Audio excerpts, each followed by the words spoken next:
Elena is with us in Boston. Hi, Elena. How are you? I am so good, Dave. How are you? Better than I deserve. Did I mispronounce your name? No, you pronounced it correctly. Thank you so much. Sure. Good. I just wanted to make sure. How can I help? Well, first, just thank you so much for everything you do. I'm in such a better place since I've been following your program, and I'm just so thankful for you for changing my life. So thank you so much. I had a question about work travel. I've been at my company for 6.5 years, but I just got promoted within the same company to be a corporate trainer.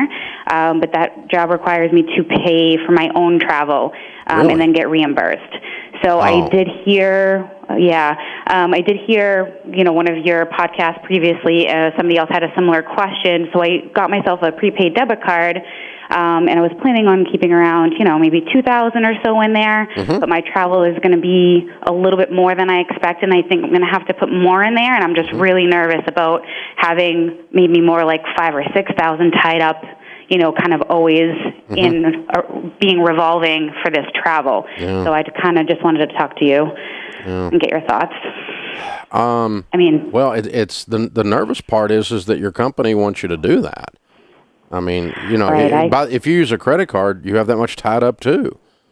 I mean, if it makes you nervous with a debit card, it'll make you doubly nervous if you used a credit card. So, I mean, I don't mind. What I always suggest to road warriors, and it sounds like you're going to be doing a lot of road work, is to probably not do the prepaid just because it's kind of a hassle. Instead, I would just open a separate checking account that's just travel. And just have that debit card as my travel card. I don't use that debit card for anything, ever, except reimbursable expenses. Right. And if you're going to buy something while you're on the road that's personal, just use your other debit card, your personal card. But use your travel account for travel reimbursable things only. But I mean, these guys are asking you to float them $5,000 at a time? Well, I may be overestimating how much I'll really be spending, but every time I've been down for at least just one overnight, it's about $1,000, and the reimbursement's about maybe 1 to 2 weeks, and I'll be traveling. I think I might just not be an obstinate or anything, but I'll probably swing back into the leadership team and go, guys, you're asking me to carry an awful lot of money here. You probably ought to just get me a company card. Because, it's different if you're just out like once every 6 months or something. Reimbursable on that's reasonable, but they're asking you to stay on the road and basically asking you to use $5,000 of your money at any given time so that they don't have that much in float. And that's really not okay. I mean, that's asking a lot.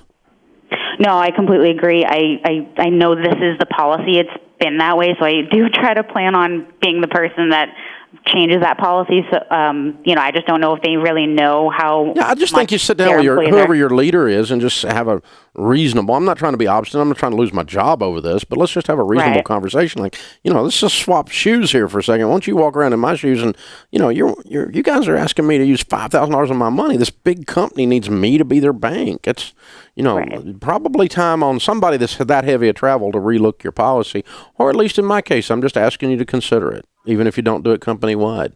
And, absolutely. And maybe you get a negative answer and then you just have to deal with it. But maybe you're the first one that breaks the cycle, because this is kind of over the top, really. I mean, that's a lot. It's a lot to ask somebody to do that. Hey, thanks for the call. Hey, you guys, Rachel Cruz here. Hope you are enjoying the Dave Ramsey Show.